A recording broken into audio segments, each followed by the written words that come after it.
Вчера на канале редакции Алексей Пивоваров выпустил сюжет о мифах и правде онлайн-образования. А буквально 2 недели назад Алексей звонил мне и уговаривал принять участие в записи этого сюжета. Мол, Александр, у тебя 3 университета за плечами, курсы от Яндекса и ProductSense. И вообще у тебя 7 лет педагогического стажа, как онлайн, так и офлайн. Мол, поделись своей экспертной позицией. Расскажи, как правильнее подходить к обучению. Я отказался, какой я эксперт, сказал Алексею. Но сегодня подумал, что если мы сделаем этот сюжет, друзья, вместе с вами, я начну, а вы в комментариях меня дополните, то в целом у нас получится более-менее объективная картина. Поэтому вдогонку, в продолжение вышедшему на канале редакции сюжета, я записываю это видео. Ставьте ему лайк, если понимаете, что я шучу относительно звонка Алексея, и дополняйте в комментариях. Пройдемся по офлайн и онлайн обучению, перечислим плюсы и минусы, и в конце сделаем наши общие рекомендации. Начнем с наших родных университетов формата офлайн. Почему-то до сих пор бытует мнение, что именно в стенах вуза ты можешь получить крепкое образование. Но так ли это на самом деле?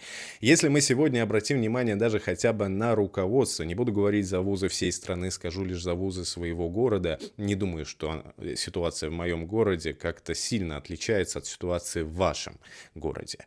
Так вот, мы увидим, что среди руководства очень редко встречаются управленцы с профильным образованием и бэкграундом. Как правило, это совершенно посторонние, не понимающие в профиле вуза люди. В частности, если возьмем наш политехнический университет, один из мощнейших вузов страны в свое время, его сегодня возглавляет писюн. Простите, но это так. Профессор истории Сергей Юрьевич Наумов. Именно так его называют в университете. И если мы посмотрим на другие вузы нашего города, то там ситуация плюс-минус похожая. Не везде она однозначно такая, но оставляет желать лучшего.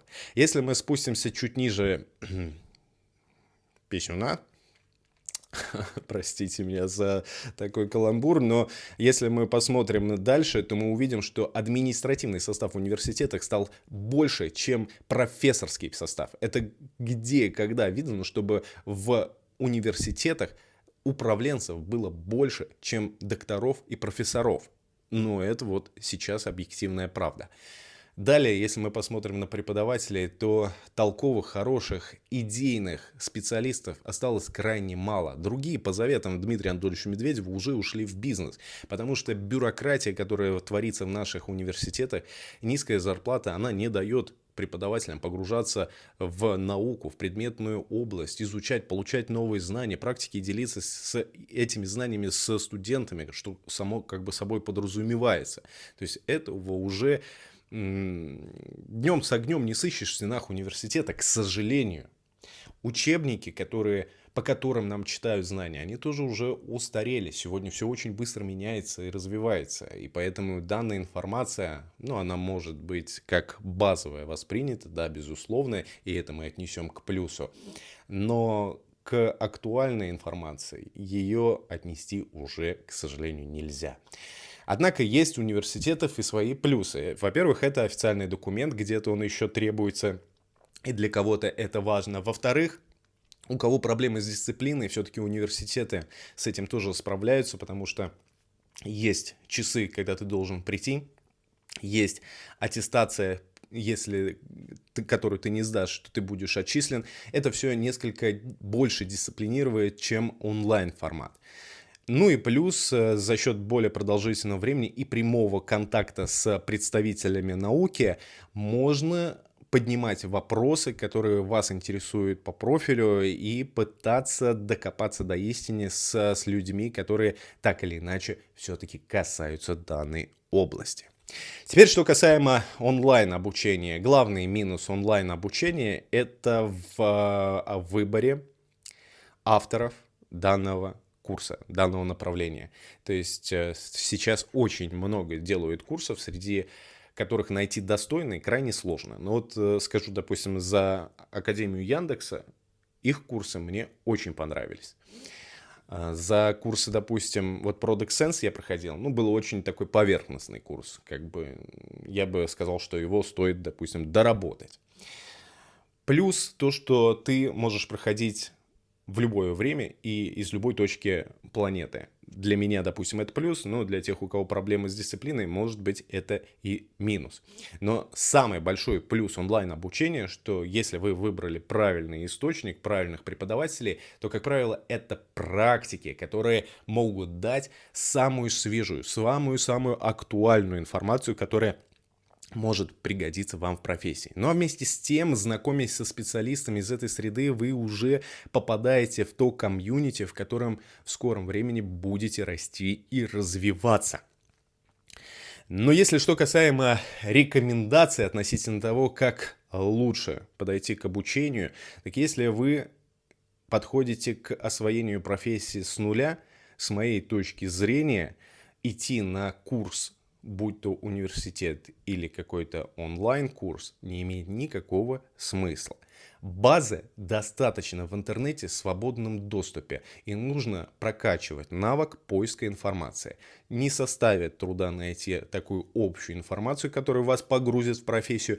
Далее, с моей точки зрения, важно пойти устроиться в компанию на позицию ниже, где требования к соискателям меньше, но вам это даст возможность окунуться в среду и начать получать некий опыт, практику.